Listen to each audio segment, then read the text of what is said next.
हर रोज एक नई कहानी देखने के लिए चैनल को सब्सक्राइब करें और बेल आइकन को दबाना ना भूलें।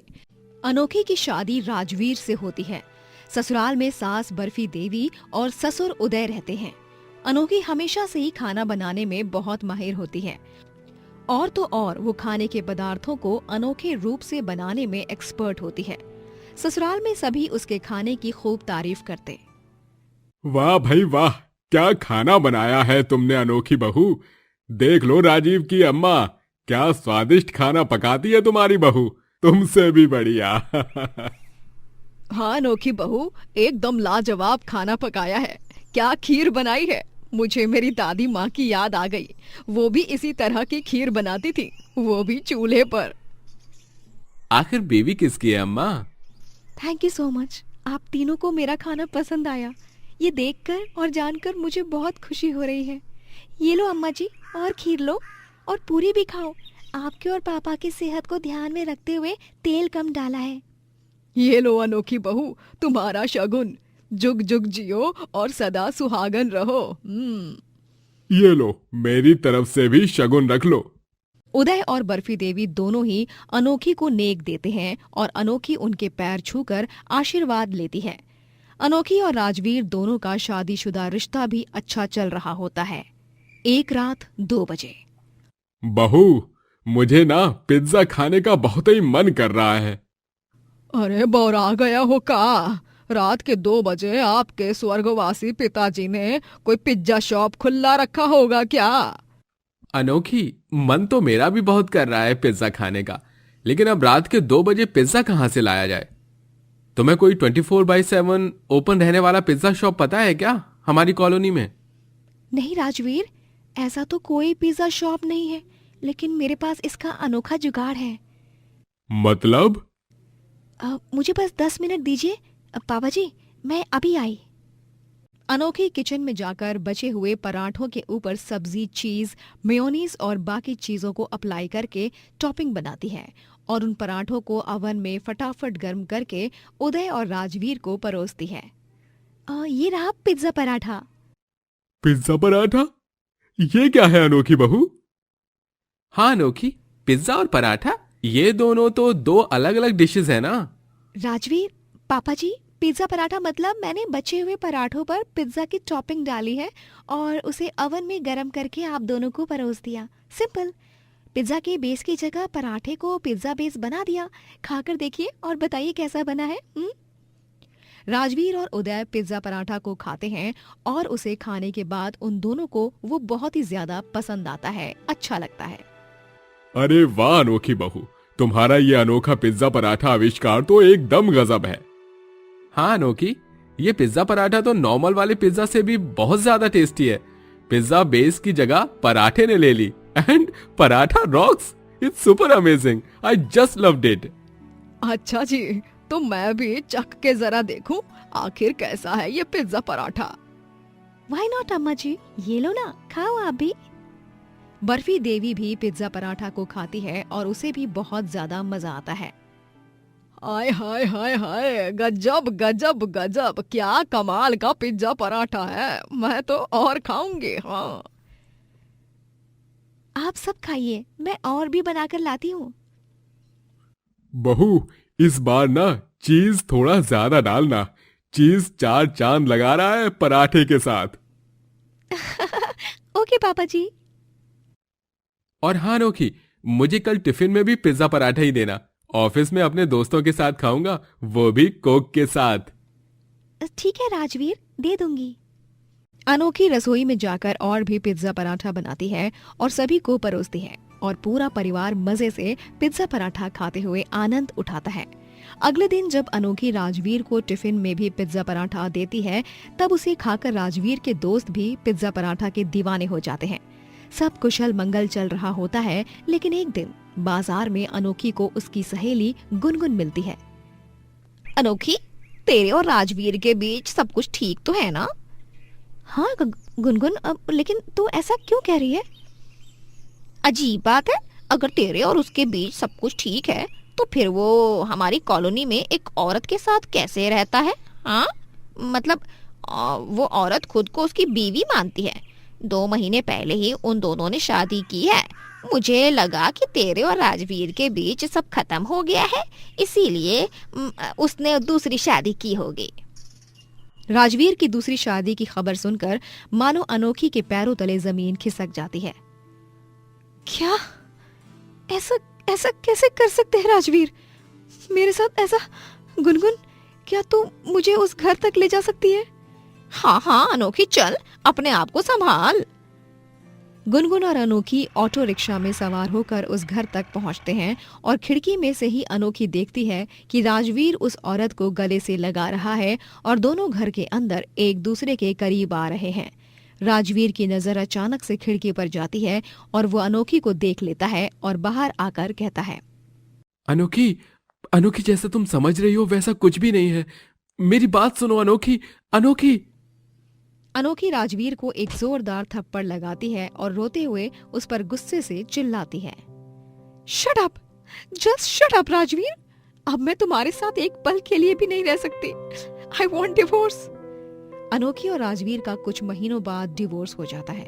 राजवीर डिवोर्स को रोकने की बहुत कोशिश करता है, पर अनोखी अपनी आत्मा सम्मान को चुनती है और राजवीर को छोड़ देती है और अकेली एक छोटे से मकान में रहने लगती है। अनोखी के माँ बाप इस दुनिया को छोड़कर बहुत समय पहले ही चले गए थे। राजवीर ने मुझे जो दर्द दिया है, मैं उसे कभी भूल नहीं पाऊंगी, लेकिन अब मैं अपने जीवन की नई शुरुआत करूंगी, एक नए सिरे से, और मुझे हिम्मत नहीं हारनी होगी। तलाकशुदा हूं तो क्या हुआ, अब मैं अपने पैरों पर खड़ी होकर रहूंगी। अनोखी अपना एक फूड स्टॉल खोलने का तय करती है और वहां पर वो उसकी सबसे अनोखी डिश यानी कि पिज्जा पराठा बनाकर बेचने लगती है। ग्राहक अनोखे पिज्जा पराठा को देख बहुत आकर्षित हो जाते हैं और अनोखी की भी काफी तारीफ करते हैं। अरे वाह, बहुत औसम है ये पिज्जा पराठा। अब तो मुझे जब भी पिज्जा खाने का मन करेगा तब मैं किसी पिज्जा शॉप में नहीं बल्कि आप ही के स्टॉल पर आऊंगा। अरे बहुत कमाल का है ये पिज्जा पराठा। मेरी तरफ से तो 10 on 10 मार्क्स हैं इसके लिए। मुझे अपने घर पर ले जाने के लिए भी 5 पिज्जा पराठा पार्सल कर दो। पिज्जा पराठा को खाकर मेरे परिवार के सदस्य भी बहुत खुश हो जाएंगे। ठीक है जी, मैं अभी आपका पार्सल पैक करती हूँ। धीरे धीरे अनोखी का पिज्जा पराठा पूरे शहर में मशहूर हो जाता है और सभी लोग दूर दराज से भी पिज्जा पराठा खाने के लिए आते हैं। वहीं दूसरी तरफ राजवीर की दूसरी बीवी उसका पैसा लूटकर भाग जाती है और वो अब अनोखी के स्टॉल पर उससे माफी मांगने आता है। अनोखी, मैं जानता हूं कि मैंने तुम्हारे साथ जो कुछ भी किया वो बहुत गलत किया और उसके लिए मैं माफी मांगने का हकदार भी नहीं हूं, लेकिन फिर भी मुझे एक आखिरी मौका दे दो। प्लीज मुझे माफ कर दो अनोखी। हमारा रिश्ता सिर्फ कागज पर खत्म हुआ है। हम दोनों फिर से अपने रिश्ते की और अपनी जिंदगियों की नई शुरुआत कर सकते हैं ना? मैं तुम्हारे साथ हरगिज नहीं जाऊंगी राजवीर। उस दिन के बाद तुम्हारे और मेरे बीच कुछ नहीं रहा। मैं अपनी जिंदगी में बहुत आगे बढ़ चुकी हूँ और मैं बहुत खुश भी हूँ। चले जाओ यहाँ से राजवीर, और प्लीज आइंदा से मुझे अपनी ये गंदी शक्ल मत दिखाना। नफरत है मुझे तुमसे, क्योंकि तुम एक धोखेबाज और गद्दार आदमी हो। Get lost Rajveer. राजवीर शर्म से गर्दन झुकाकर वहां से चला जाता है और वहां पर मौजूद सभी लोग उसे देख रहे होते हैं। अनोखी पिज्जा पराठा बेचकर बहुत सारे पैसे कमाने लगती है और अपनी जिंदगी में खूब सफलता प्राप्त करती है। जोगपुर कहकर एक गांव में सीरत नामक एक गरीब लड़की अपने भाई भाभी संग रहा करती थी। सीरत कॉलेज में पढ़ती थी। उसके माता पिता की कुछ सालों पहले मृत्यु हो चुकी थी। सीरत के भाई का नाम चिराग होता है और भाभी का नाम राखी। सीरत अपने भाई भाभी को पैसों की मदद हो इसीलिए पार्ट टाइम ऑटो रिक्शा चलाती और उनका हाथ बटाया करती। काका, आपको मोहिंदर चौक में छोड़ना है या बिरला कोठी के पास ही? उस हिसाब से मुझे लेफ्ट या राइट का टर्न लेना है। बिटिया, मुझे मोहिंदर चौक में ही छोड़ दो। सीरत उस पैसेंजर को सही सलामत मोहिंदर चौक पे छोड़ती है। अरे तुम बहुत अच्छी हो बिटिया। जहां आजकल की बाकी ऑटो चालक इतनी बेरहमी से ऑटो रिक्शा चलाते हैं, वहीं तुमने इतने अच्छे से ऑटो चलाया कि मुझ बुढ़े को कोई दिक्कत नहीं हुई। शुक्रिया बेटा। भगवान तुम्हें खूब सफलता दे। ये लो तुम्हारे पैसे बेटा। धन्यवाद काका। आशा करती हूँ कि आपका दिन मंगलमय हो। चलती हूँ, अपना ख्याल रखिए। सीरत अपने सभी पैसेंजर संग बहुत अच्छे से पेश आती और गांव में सभी उसकी सराहना करते रहते। वो दिन भर जितने भी पैसे कमाती सारे पैसे अपने भाई भाभी को दे देती।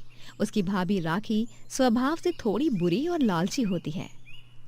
ये क्या है, आज इतनी कम कमाई कैसे हुई तुम्हारी सीरत मैडम? कहीं टहलने चली गई थी क्या किसी के साथ, ठंड के मौसम का मजा उठाने? नहीं राखी भाभी, दरअसल इतनी ठंड हो रही है कि सभी अपने घर पर ही हैं। मुश्किल से ही ग्राहक मिल रहे थे आज। संभावना है कि आने वाले कुछ घंटों बाद सरकार अलर्ट भी दे दे। बर्फबारी भी हो रही है ना? सही है, मतलब बहाना बनाने का आर्ट भी कोई तुमसे सीखे। सच में लास्ट वार्निंग दे रहा हूं, कल से अगर 12 घंटे की शिफ्ट में 1000 रुपए के नीचे कमाए तो मुझसे बुरा कोई नहीं होगा। समझ गई ना तुम? तब तो हम इसे घर में ही नहीं लेंगे। हाँ ठीक है चिराग भैया। सीरत उदास हो जाती है और कंबल ओढ़कर खूब रोती है। अब से उस बेचारी को ओवर टाइम ऑटो चलाकर पैसे कमाने पड़ते हैं। कड़ाके की ठंड में भी सीरत काम करती है। फिर घर आने के बाद भी राखी उससे घर का सारा काम करवाती है। जल्दी से खाना बना दो, आज ना गर्मा गर्म पनीर पकौड़े, छोले भटूरे और पुलाव बनाओ। और हाँ, गाजर का हलवा भी। गाजर के हलवे के बिना तो सर्दी फीकी है। और ये सब होने के बाद जरा झाड़ू पोछा भी लगा देना, ठीक है? ठीक है राखी भाभी। बेचारी सीरत घर का सारा काम करती है। फिर एक दिन अचानक से राखी सीरत के लिए एक अमीर बिजनेसमैन का रिश्ता लाती है। सीरत, ये देख, ये लड़का, इसका नाम निहार है और ये एक अमीर बिजनेसमैन है। अच्छा परिवार है। अगर तुम्हें इसके साथ शादी के लिए हाँ करनी है तो बता दो, फिर हमारी तो लॉटरी ही लग जाएगी, क्योंकि ये हमें ढेर सारे पैसे भी देगा। हाँ लेकिन राखी भाभी। सीरत, राखी ने अगर कोई रिश्ता लाया है तो सोच समझ कर ही तय किया होगा ना। और वैसे भी यूं तिल तिल करके जीने से अच्छा तो खुद भी एक अच्छे परिवार में जाकर रहे और हमें भी उसका फायदा उठाने दे। सुन सीरत, कल निहार अपनी माँ नीलांबरी के साथ यहाँ पर हमारे घर पे आ रहा है। नीलांबरी जी को चॉकलेट्स बहुत पसंद है, वो भी हेल्दी चॉकलेट्स। मैंने उनसे कह दिया है कि तुम कितने बढ़िया चॉकलेट्स बनाती हो, तो तुम कल उनके लिए तरह तरह के चॉकलेट्स ही बनाना, ठीक है? ठीक है राखी भाभी, चिराग भैया। सीरत बेमन ही अलग अलग प्रकार के चॉकलेट्स बनाती है। वो बचपन से ही चॉकलेट बनाना जानती थी, क्योंकि उसके पिता एक चॉकलेट फैक्ट्री में काम करते थे। तो उसने अपने दिमाग को चलाकर घर में कैसे चॉकलेट्स बनाए जाएं, इसकी सोच खुद ब खुद तय की और चॉकलेट्स बनाना सीख लिया। अगले दिन जब नीलांबरी और निहार सीरत को देखने आते हैं तभी क्या चॉकलेट्स बनाए हैं सीरत माय डियर, तुम तो एकदम बेस्ट हो। निहार, तुमसे मैं कुछ भी नहीं पूछूंगी कि तुम्हें सीरत पसंद आई या नहीं, क्योंकि मुझे तो सीरत बहुत पसंद आ गई है। और अब सीरत ही बनेगी तुम्हारी धर्मपत्नी और हमारे ओबेरॉय खानदान की बहू। वाह जी वाह वाह वाह, इसी बात पे और 10 चॉकलेट्स ठूसिए नीलांबरी जी, ये लीजिए। खुशी के मारे राखी नीलांबरी के मुंह में और भी बहुत सारे चॉकलेट्स ठूसती है और निहार और सीरत की शादी हो जाती है। राखी और चिराग दोनों को भी सीरत की शादी से मुनाफा होता है, क्योंकि नीलांबरी उन्हें भी कई सारे पैसे देती है। शादी के बाद सीरत की जिंदगी पूरी तरह बदल जाती है। वो अब अमीरों जैसा जीवन जीने लगती है। उसे किसी भी चीज की कमी नहीं रहती, लेकिन इन सब की खुशियों के साथ ही उसे एक बहुत बड़ा धोखा मिलता है। जब वो निहार के ऑफिस में उसे टिफिन देने जाती है, तभी वो वहां पर उसे एक लड़की के साथ रोमांस करते हुए देख लेती है।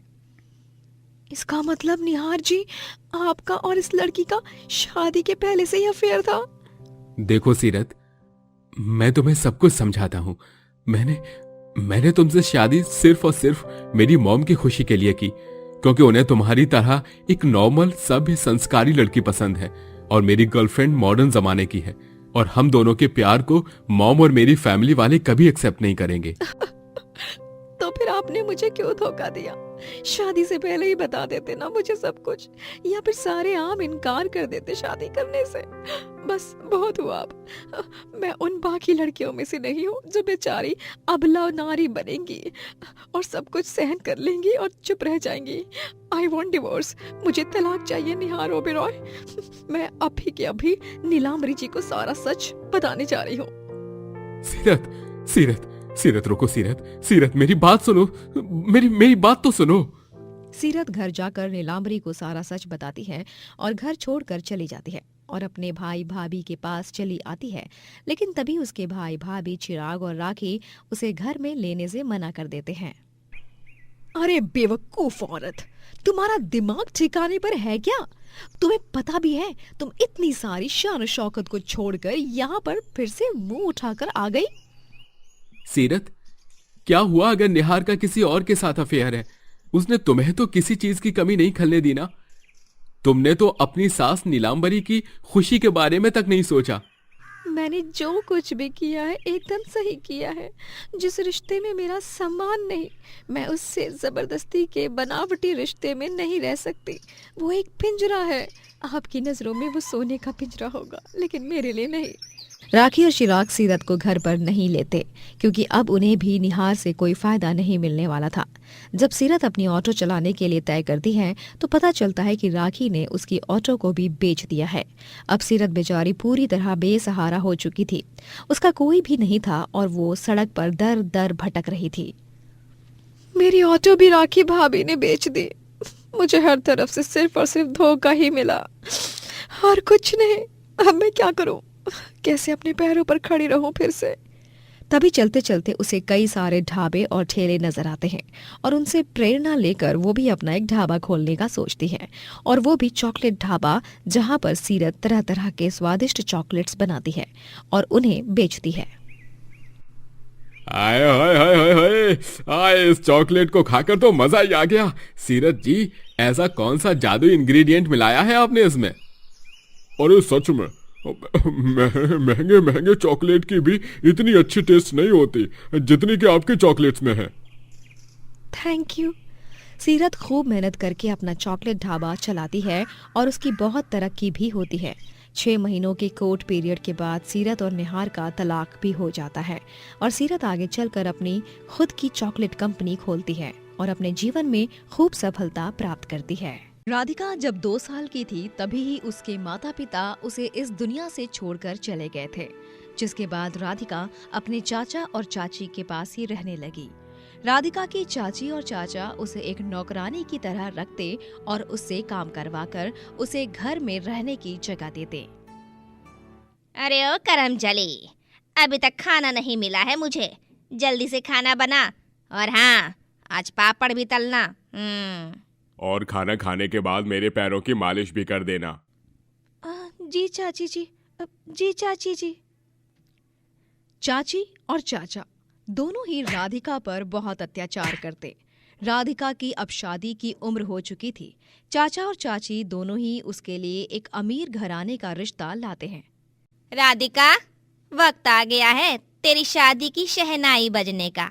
हाँ बिटिया, तू तो हमारे सर पर बोझ है, लेकिन अब ये बोझ किसी और घर जाएगा। लड़का बहुत अमीर है, तेरी जिंदगी बदल जाएगी। हाँ सच? मुझे तो यकीन ही नहीं हो रहा है। लेकिन ये सब हुआ कैसे? उन्होंने तो मुझे देखा भी नहीं।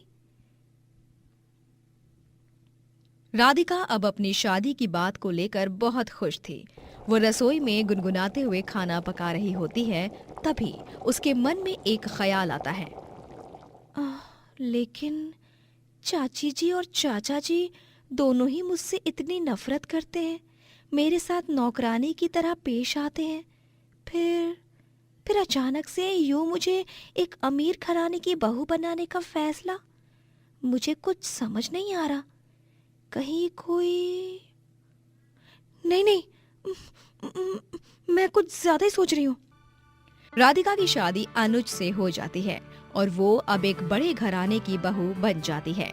लेकिन शादी के दूसरे दिन ही अनुज उसे घर से बाहर निकाल देता है। निकल जाओ मेरे घर से, अभी के अभी। लेकिन अनुज जी, आप ऐसा क्यों कर रहे हो? आप मुझे अपने घर से क्यों निकाल रहे हो? मैं आपकी धर्म पत्नी हूँ। मुझे मत निकालिए। मैं आपसे विनती करती हूँ। आप तो मुझसे प्यार करते हो ना अनुज जी, तो फिर। तभी राधिका की सास कादम्बरी गुस्से से बोलती है, अरे ओ कलमुही, एक बार हम कह रहे हैं, हाँ, उ तोहरा के समझ में नहीं आवत है का? हमार लल्ला तोहरा से कौनो प्यार व्यार नहीं करत है। चल दफा हुई जा यहाँ से। हाँ। सिक्योरिटी, इस कचरे को यहां से साफ कर दो, निकाल दो इसे गेट से बाहर धक्के मारकर। नहीं तो का, डायन कहेंगी। हाँ। राधिका बिलख बिलख कर रोने लगती है और अनुज और कादम्बरी से विनती करती है, लेकिन वो दोनों उसकी एक नहीं सुनते और उसे घर से बाहर निकाल देते हैं। बेचारी राधिका जब फिर से लौटकर अपने चाचा और चाची के पास आती है, तभी देखिए ना चाचा जी, चाची जी, अनुज जी और माँ जी ने मुझे घर से बाहर निकाल दिया। अभी तक तो हमारी शादी को पूरे 24 घंटे भी नहीं हुए हैं। तो तू अब क्या यहाँ पर हमारी छाती पर मूंग दलने आई है क्या? हाँ, तुझे सच सुनना है ना तो सुन ले। सच ये है कि तेरी ये शादी एक सौदा था। हाँ, अनुज की कुंडली में एक बहुत बड़ा मार्केश दोष था, जिसे तेरी कुंडली मिलान करके तेरी राशि मिल रही थी, और इसीलिए मैंने और तेरे चाचा जी ने उनसे लाखों रुपए लिए और तेरी उससे शादी कराई। हाँ। और अब अनुज का मारकोश दोष जो था वो तुझ पर आ गया है। अनुज उस मारकोश दोष के कारण मरने वाला था, लेकिन उसे सिर्फ उसकी राशि और कुंडली के गुणों से मिलने वाली लड़की ही बचा सकती थी, और वो तुम हो। अब अनुज की मृत्यु तेरे सर पर चढ़ गई है। अनुज का मार्केश दोष उसकी धर्मपत्नी राधिका का हो गया है। हाँ, इसका मतलब कि तू अब किसी भी पल मर सकती है।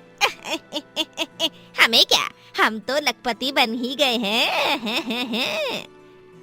अपने साथ हुआ इतना बड़ा धोखा देख राधिका के पैरों तले जमीन खिसक जाती है। राधिका हैरान और स्तब्ध रह जाती है। क्यों क्यों क्यों किया आपने ऐसा चाची जी? लालच में आकर आपने मेरी जान का सौदा कर दिया, मेरे जज्बातों के साथ खिलवाड़ किया। ये आप दोनों ने अच्छा नहीं किया, बहुत गलत किया आप दोनों ने।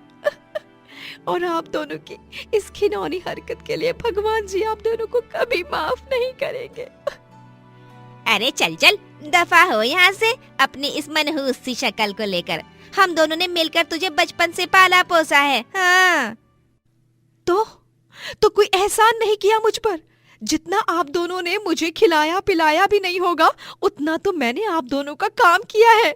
मेरा भगवान मुझे मार्केश दोष तो क्या, किसी भी दोष से बचा लेगा। लेकिन अब आप अपनी मृत्यु से डरिए। क्यों?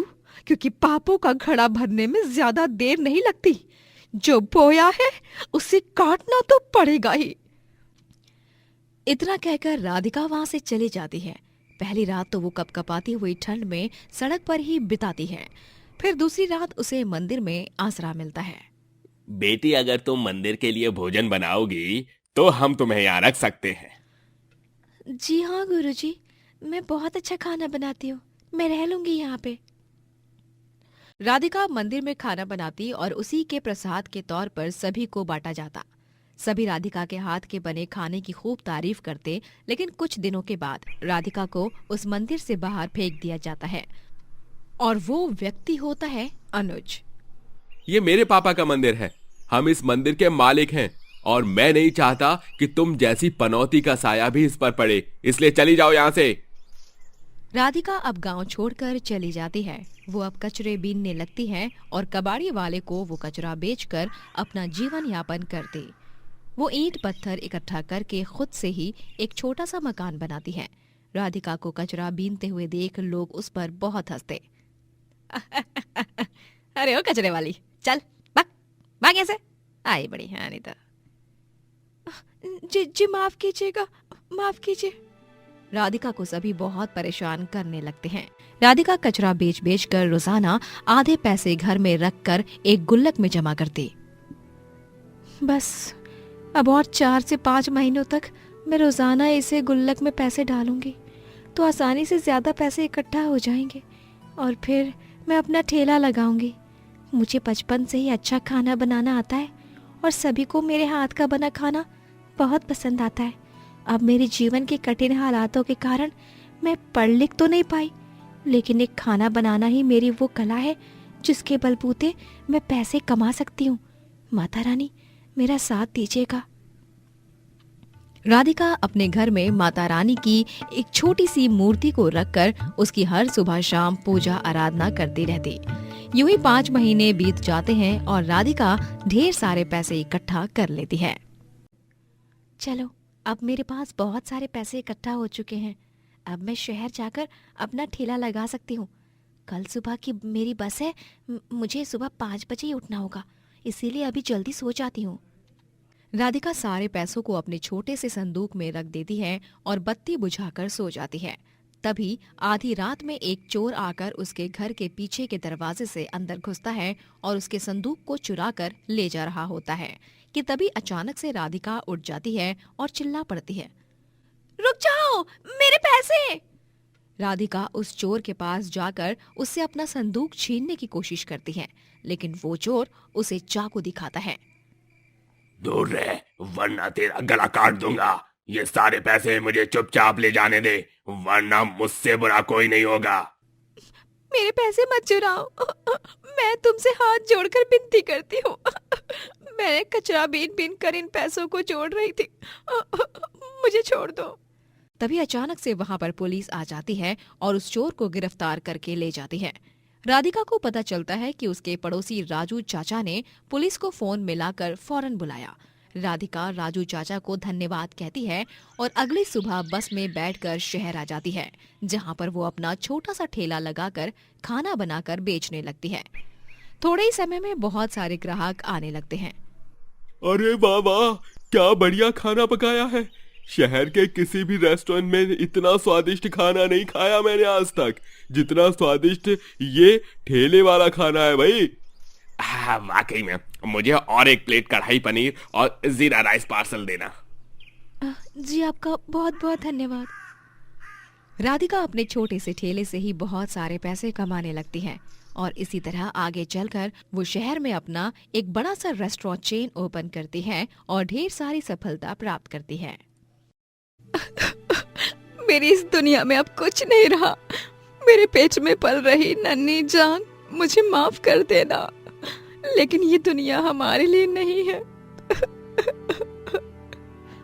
स्वाति एक गरीब घराने की लड़की होती है जिसका इस दुनिया में उसकी दादी के अलावा कोई भी नहीं होता। उसकी दादी निर्मला उसकी शादी कराने के पीछे पड़ी हुई होती है, लेकिन स्वाति के सांवलेपन के कारण उससे कोई भी शादी करने के लिए तैयार नहीं होता। स्वाति एक ढाबे पर नौकरानी थी और बहुत परिश्रम करके वो पैसे कमाती। बीमार निर्मला आस पड़ोस में स्वाति की तस्वीरें दिखाने जाया करती थी, लेकिन सभी उसकी बेइज्जती करते रहते। एक दिन स्वाति जब शाम के वक्त काम से लौट रही होती है, तभी वो देखती है कि पड़ोस की सुषमा काकी उसकी दादी निर्मला संग लड़ रही हैं। अरे पगला गई हो क्या निर्मला काकी? आपकी पोती की शक्ल देखी है? जली हुई चाय जैसी शक्ल है उसकी। अरे क्यों हर गली में भटक भटक कर उसको है हर किसी को अपनी पोती की पनौती शक्ल दिखाती रहती हो और रिश्ते की बात करती रहती हो। लेकिन सुषमा बेटिया, मेरी बात तो सुनो। अरे चुप करो यार निर्मला काकी, हमारे पास ना फिजूल का वक्त नहीं है। आप जाओ यहाँ से, और खबरदार अगर आइंदा से अपनी काली कलोटी पोती की शक्ल दिखाई और रिश्ते देखने आई तो हम सबके लड़के बहुत सुंदर हैं देखने में। उन्हें नौकरानियों की नहीं राजकुमारियों की जरूरत है, और आपकी सांवली पोती तो किसी नौकरानी की तरह है। अरे ऐसा मत बोलो सुषमा बिटिया, मेरी स्वाति ऐसी नहीं है। वो भले ही सांवली है, लेकिन उसका मन बहुत सुंदर है। ऐसी लड़की तुम्हें दुनिया भर में कहीं नहीं मिलेगी। अरे आप जाती हो या? सुषमा गुस्से में निर्मला को धक्का दे देती है, जिसे देख स्वाति तुरंत निर्मला की ओर भागती है। दादी! दादी, दादी आप ठीक हो ना? इतनी ठंड में आपको किसने कहा था घर के बाहर निकलने को? लेकिन स्वाति बिटिया, तेरा रिश्ता। अरे कुछ समझाओ अपनी दादी अम्मा को। रोजाना बस तुम्हारा रिश्ता पक्का करवाने के पीछे पड़ी हुई रहती हैं और कुछ नहीं काम है इनके पास। स्वाति निर्मला को उठाती है और उसे पकड़ती है और गुस्सैल आंखों से सुषमा की तरफ देखकर, सुषमा काकी, मुझे अपनी संस्कारों की मर्यादा को पार करने पर मजबूर मत कीजिए। आपने जो आज मेरी दादी के साथ किया है ना, खबरदार अगर आइंदा से ऐसा वैसा कुछ करने की जरूरत भी की, मैं आपका हाथ तोड़ दूंगी। स्वाति निर्मला को घर ले जाकर उसे गर्मा गर्म फुलके बनाकर खाना खिलाती है। दादी, आप ऐसा क्यों करती हो? आपको पता है ना, मेरी सांवली सूरत के कारण कोई भी मुझसे शादी नहीं करना चाहता, तो फिर आप क्यों रोजाना अपनी बूढ़ी जान को खामखा परेशान करती हो? लेकिन स्वाति, मेरी लाडो, मेरी ये आखिरी इच्छा है कि मैं तेरी शादी होते हुए देख लूं, वरना मैं मरने के बाद भी तेरे लिए तड़पती ही रहूंगी मेरी बच्ची। मरे आपके दुश्मन, ऐसी बातें मत किया करो दादी। आप जानती हो ना, मेरा इस दुनिया में आपके बिना कोई भी नहीं है। स्वाति के कहने के बाद भी निर्मला मानती नहीं। आखिर दादी की ममता भी तो एक माँ की तरह ही होती है। निर्मला जैसे तैसे करके एक रिश्ता ढूंढती है। उस लड़के का नाम वंश होता है। वंश के माता पिता बृंदा और जोगिंदर तीनों ही बहुत लालची होते हैं। देखिए दादी जी, मैं आपकी पोती स्वाति से शादी करने के लिए राजी हूं, लेकिन वो सिर्फ एक शर्त पर। कैसी शर्त बेटा? वंश बेटा, तुम जो बोलोगे मैं वो करूंगी। मुझे बस मरने से पहले अपनी स्वाति का घर बसते हुए देखना है। वो शर्त ये है कि आपको हमें पूरे 2 लाख रुपए देने होंगे, वो भी दहेज के तौर पर। अब देखिए निर्मला जी, दहेज तो शादी ब्याह में होने वाली एक परम पवित्र रस्म ही होती है। उसे तो पूरा ही करना पड़ता है ना, क्यों वंश के पापा? जी बिल्कुल बिल्कुल, वंश की माँ बिल्कुल सही कह रही है निर्मला जी।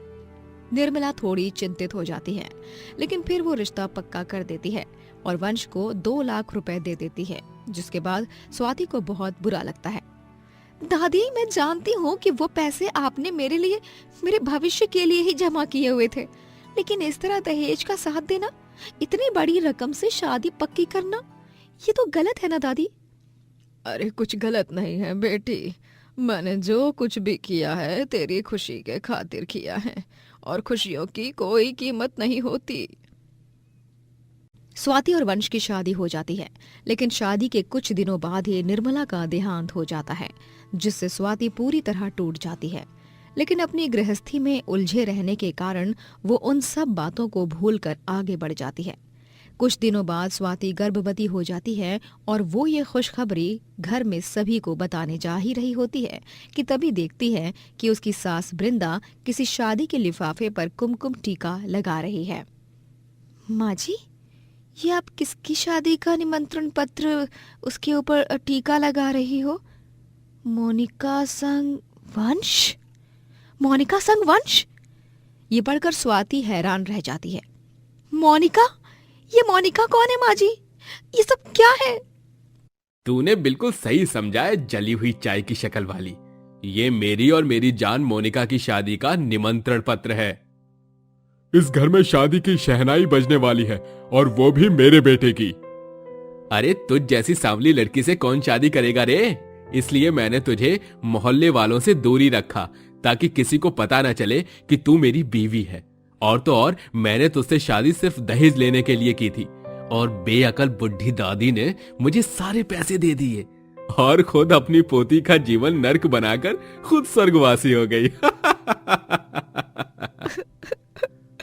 ये तुमने बहुत गलत किया है वंश, बहुत गलत। तुम्हें पता है मैं तुम्हारे बच्चे की माँ बनने वाली हूँ, मैं गर्भवती हूँ। अरे चल चल, वो सब मेरी एक रात की गलती का नतीजा है। तू अब अपने कोख में पल रहे बच्चे को लेकर चलती बन यहाँ से। वंश और उसके घर वाले स्वाति को घर से धक्के मारकर बाहर निकाल देते हैं, जिसके बाद स्वाति बेसहारा हो जाती है और रास्ते पर दर दर भटकने लगती है और कचरा बीनना शुरू करती है, जिनसे वो थोड़ा बहुत पैसा कमा लेती है। ये क्या से क्या हो गई मेरी जिंदगी? अब मैं क्या करूं? कहाँ जाऊं अपनी कोख में पल रहे बच्चे को लेकर। मेरा तो इस दुनिया में कोई भी नहीं रहा। अब तो मेरा मरना ही सभी मुश्किलों का हल है। मुश्किलों से थक हार कर स्वाति ट्रेन की पटरी पर जाकर जान देने की कोशिश करती है, लेकिन तभी वहां पर एक अमीर आदमी आकर स्वाति को बचा लेता है और उसे अपने घर ले जाता है। उस आदमी का नाम माहिर होता है और वो अपनी माँ कल्याणी संग रहता है। स्वाति जी, ये आप क्या करने जा रही थी? आप गर्भवती हो। आप अपने साथ साथ अपने पेट में पल रहे बच्चे को भी मारने जा रही थी। तुम्हारी कहानी सुनने के बाद एक पल के लिए तुम्हारी इस जान देने की बात पर मैं समझ सकती हूँ बेटा, लेकिन जिंदगी में मुश्किलों से हार जाना और अपने आप को खत्म करना ये बहुत गलत बात है।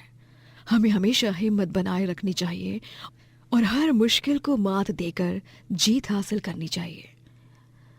जी कल्याणी आंटी, मुझे माफ कर दीजिए। माहिर जी, मेरी जान बचाने के लिए शुक्रिया। स्वाति जी, अब आप कुछ दिनों के लिए मेरे घर पर ही रुकिए।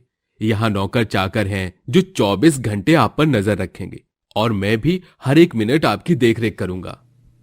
स्वाति और माहिर दोनों के बीच प्यार कब पनपने लगता है ये उन दोनों को ही नहीं पता चलता और फिर कुछ दिनों बाद वो दोनों एक दूसरे से शादी कर लेते हैं और स्वाति एक प्यारी सी बेटी को जन्म देती है और माहिर ही उसका बाप कहलाता है।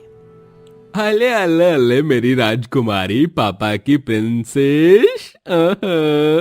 बिल्कुल आप पर गई है स्वाति जी। अपनी माँ की तरह ही है, दुनिया की सबसे खूबसूरत माँ की खूबसूरत बेटी। स्वाति, पूरी दुनिया तुम्हें भले ही रंग से परखे, लेकिन मेरे लिए तुम इस पूरी कायनात की सबसे सुंदर औरत हो, क्योंकि तुम्हारा दिल, तुम्हारा मन, तुम्हारी अंतरात्मा सब सुंदर है। माहिर जी। और इस तरह एक गरीब गर्भवती कचरे वाली की जिंदगी फिर से खुशियों से भर जाती है और माहिर भले ही स्वाति की बेटी का सगा पिता ना हो, लेकिन वो उसे अपनी बच्ची की तरह ही प्यार देता है और पूरा परिवार खुशी से संग संग रहता है। दोस्तों, अगर आपको ये कहानी पसंद आई तो लाइक करें, शेयर करें और कमेंट करके बताएं कि कहानी में आपको सबसे अच्छा क्या लगा।